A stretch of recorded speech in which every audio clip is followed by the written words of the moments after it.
नमस्कार दोस्तों, कैसे हैं आप सभी। मैं आपका ज्योतिष मित्र श्लोक वर्मा आपके अपने चैनल श्री हनुमंत कृपा पर आपका हार्दिक स्वागत और अभिनंदन करता हूं। साथ ही हनुमान जी से निवेदन करता हूं कि आप सभी को सुख समृद्धि प्रदान करें। स्वास्थ्य ठीक न हो पाने के कारण कल का ब्रेक लगा। इस ब्रेक के लिए आपसे हम क्षमा प्रार्थी हैं और उम्मीद करते हैं कि आप हमें क्षमा करेंगे। दोस्तों, आप सबसे मैं ये भी निवेदन करूँगा कि इस समय मौसम बदल रहा है, मौसमी बीमारियाँ अपने चरम पर हैं। आप सभी अपने स्वास्थ्य का ध्यान रखें और सुरक्षित रहें। दोस्तों, आज हम जिस विषय पर बात करने वाले हैं वो विषय बड़ा रोचक है। रोचक इसलिए कि आज हम बात करने वाले हैं चंद्रमा और शुक्र की युति पर। ये एक टेक्निकल एरर है। अब आप कहेंगे टेक्निकल एरर ये कैसे? बड़ी विसंगति है इन दोनों की युति में। बहुत अच्छाई है, बहुत फायदे हैं इस युति के। देखिए, चंद्रमा के बारे में तो पहले भी अपन लोग चर्चा कर चुके हैं कि चंद्रमा की स्थिति क्या होती है। आज आपको शुक्र के विषय में बताते हैं कि शुक्र जो है वो एक लग्जरी है, लग्जीरियस लाइफ है, लैविशनेस है। शुक्र हमारा भोग विलास है, शुक्र हमारी संपत्ति है, शुक्र हमारा वैभव है, शुक्र से हमारी खूबसूरती है, शुक्र से हमारा सौंदर्य है, शुक्र से हमारी विलासिता है। अब यदि इसमें चंद्रमा का साथ हो जाए तो आप समझिए कि सोने पर सुहागा, क्योंकि दोनों ही ग्रह जल तत्व के हैं, दोनों ही कोमल हैं, दोनों ही सौम्य हैं। जब चंद्र और शुक्र की युति होती है तो इस युति में आदमी, कहना चाहिए जातक या जातिका, एक लग्जरियस लाइफ के प्रति आकर्षित होता है। उसका अट्रैक्शन जो होता है वो एक लग्जरियस लाइफ के प्रति होता है। उसकी छोटी छोटी चीज़ों में आपको शुक्र की और चंद्र की प्रमुखता दिखाई दे जाएगी। उसका ड्रेसिंग सेंस बड़ा गजब का होगा, और अगर मान लीजिए कि वो चाय भी पिएगा तो बड़े स्टाइलिश कप में पिएगा। आप उसे नॉर्मल कप में चाय दे देंगे तो उसे पसंद नहीं आ जाएगी। हो सकता है मुंह पे कुछ ना बोले, लेकिन मन में ज़रूर सोचेगा, बोले यार बताइए कैसे कप में चाय दे दी।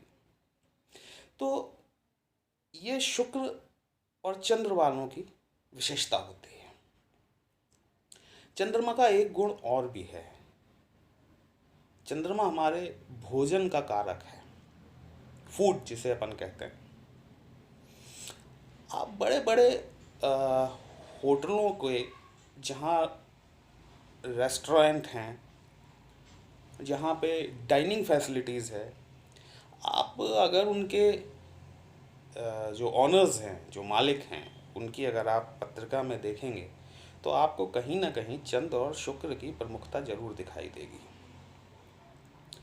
और ये जो हमारे जो स्टार रैंकिंग होटल्स हैं ये सभी शुक्र के अंतर्गत आते हैं। हमारी जितनी बड़ी बड़ी गाड़ियां हैं वो सभी शुक्र के अंतर्गत आते हैं।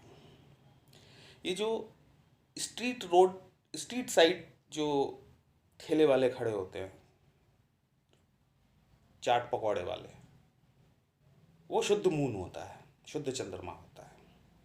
जहाँ आपको खाना तो मिल रहा है, लेकिन जो लेविशनेस, जो लग्जीरियसनेस आप चाह रहे हैं वो आपको वहाँ नहीं मिलती।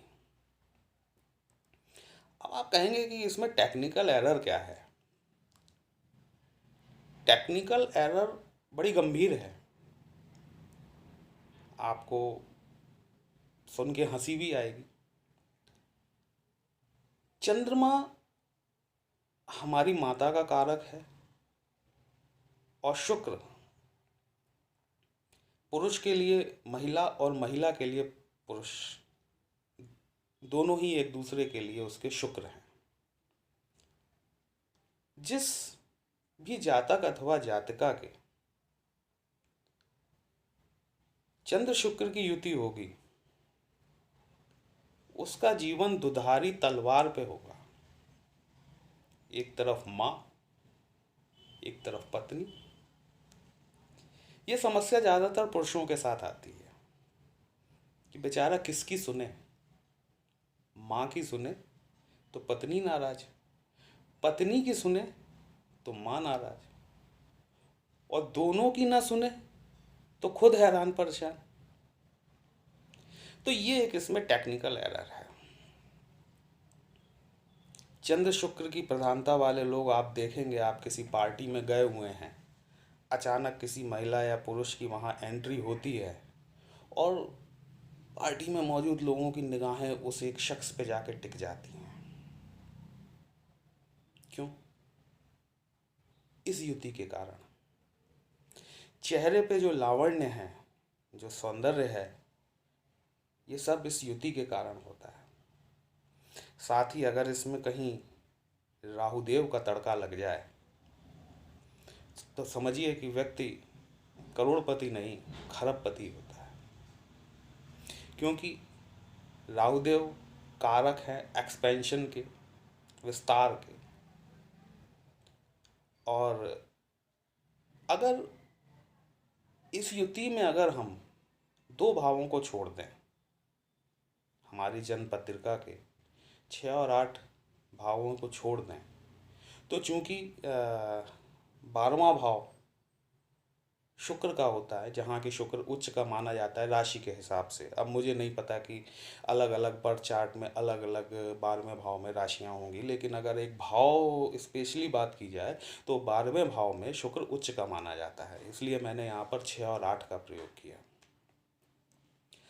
अलग अलग भाव में अलग अलग रिजल्ट्स देखने को मिलते हैं, लेकिन फिर भी जो रिजल्ट की, जिसे हम कहें प्रमुखता रहेगी, तो प्रमुखता यही रहेगी कि आदमी, जातक अथवा जातिका जो भी है, वो खूबसूरत होगा,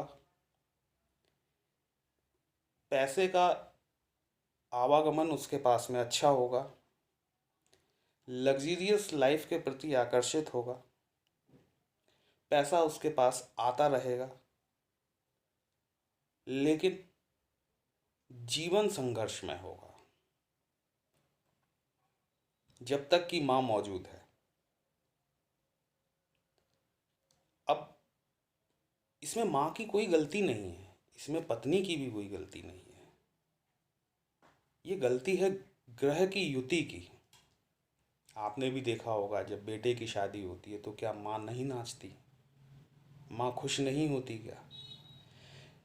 लेकिन जैसे ही शादी होती है और शुक्र घर में आ जाता है, मतलब पत्नी के रूप में घर में आ जाता है, वहीं से समस्याएं खड़ी होना शुरू हो जाती हैं।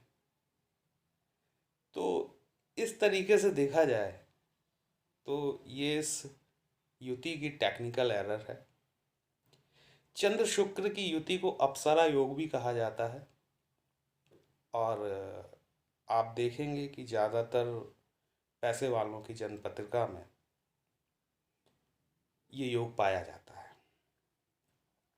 अब ये किस भाव में है, ग्रहों की डिग्रीज कितनी है, और किस राशि में है, ये थोड़ा सा देखना पड़ता है। तो आज के लिए इतना ही।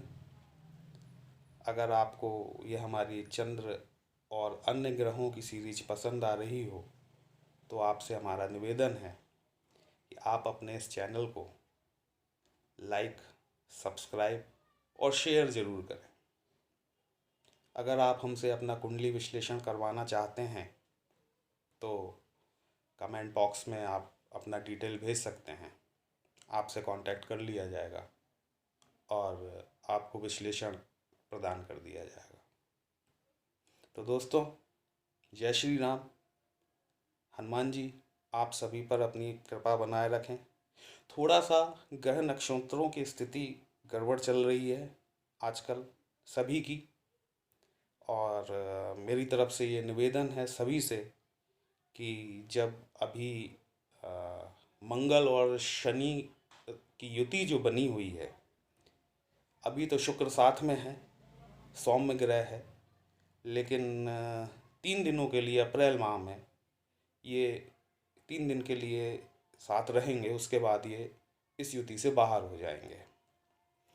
तो जो बाकी का जो वक्त बचेगा मंगल और शनि की युति का, ये वक्त थोड़ा सा सभी के लिए क्रिटिकल होगा।